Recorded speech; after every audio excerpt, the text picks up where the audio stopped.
Upo ka na. Kumusta ka?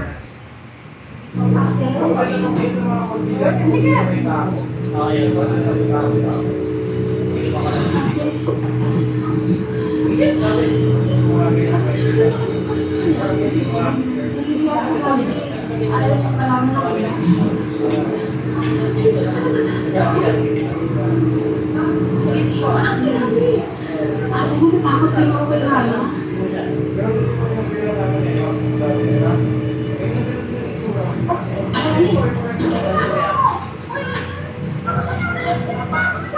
Ano ko di pagkakita sa doktor mo? So ako na sinisisi mo, ha?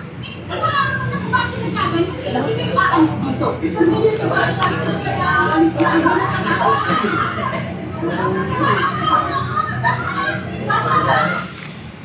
Ayun.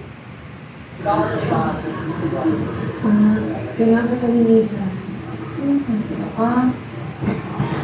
Dali, alright na. Ito na.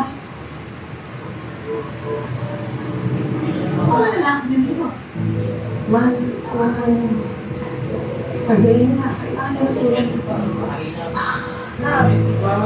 Sabi ko nga sa kanila ako na magmamali. Kasi ang gugulo nila.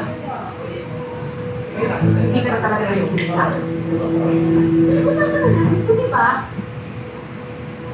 Yung lalaki yan, ang nag-iwan sa atin. Kaya pinasag natin ang buhay natin dahil sa nagawa niya.